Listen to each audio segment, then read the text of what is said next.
ठंड के दिन में बारिश क्यों नहीं होती है, ठंडा के दिन में बारिश क्यों नहीं होती है और गर्मी के दिन में बारिश क्यों होती है। तो अभी बता रहे थे गर्मी के दिनों में बारिश इसलिए होती है कि गड्ढा पोखर नाली भरा रहता है, समुद्र भरा रहता है, नदी भरा रहता है, जिसके कारण क्या होता है वहां के पानी का वाष्पीकरण ज्यादा होता है वाष्पीकरण, तो ऊपर उठता है, बादल भी उतना ही ज्यादा निर्माण होगा, बादल का वर्षा ही उतने अधिक होगी। तो यह परिक्रम हमेशा जारी रहता है, बादल लगाना, ऊपर जाना, फिर वहां से नीचे आना, फिर नीचे से वाष्पीकरण होकर के ऊपर जाना, ऊपर से नीचे आना। अब थोड़ा सा दिमाग आप ये लगाइए, आपको ये बता रहे हैं हम अभी कि ठंड के दिन में बारिश क्यों नहीं होती है। अब देखिए ये समुद्र, अब ये बता रहे थे आपको, ये समुद्र है, पोखर है, नाली है। तो अब मान लीजिए ठंड के दिनों में सूर्य भगवान का पावर कम हो जाता है।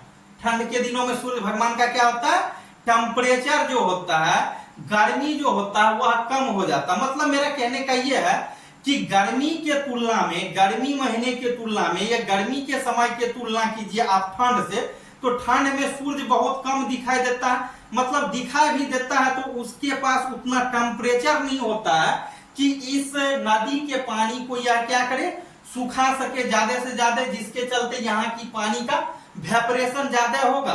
जब वेपरेशन ज्यादा होगा तब ना ज्यादा की मात्रा में पानी ऊपर जाएगा और फिर वह संघनित होकर के बादल का रूप लेगा, फिर वर्षा होगा।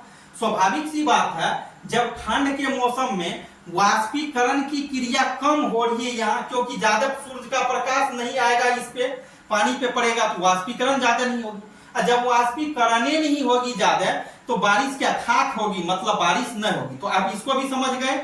मतलब गर्मी में इसलिए ज्यादा बारिश होती है क्योंकि गर्मी में क्या होता है, वाष्पीकरण की क्रिया ज्यादा होती है, तेजी गति से होती है। और ठंड में बारिश नहीं होने का कारण क्या है कि वाष्पीकरण की क्रिया बहुत धीमी गति से होती है, जिसके चलते ठंड के मौसम में बारिश नहीं के बराबर होती है। जैसे आप लीजिए ना, आप लोग स्नान करते हैं तो कपड़वा को क्या करते हैं, इस कपड़ा को खींचते हैं, खींच करके ठंडी में अगर दे देते हैं तो 3 से 4 रोज का भी टाइम लग जाता है, नहीं सूखता है सही से।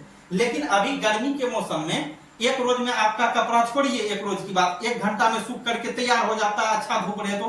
कहने का मतलब क्या, अभी सूर्य के प्रकाश में इतना टेम्परेचर है कि आपके कपड़े का पानी का वाष्पीकरण बहुत जल्द कर दिया 1 घंटे में। लेकिन वही कारण है ठंड में देखिए तो सूर्य के रोशनी में उतना उष्मा नहीं होता है, जिसके कारण यह ज्यादा से ज्यादा क्या करेगा, आपके कपड़े को सुखा पाएगा और वाष्पीकरण ज्यादा होगी तो बारिश होगी। बस यही कारण है।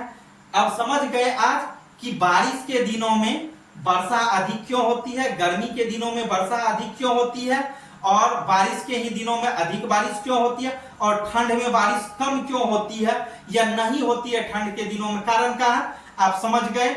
अगर आप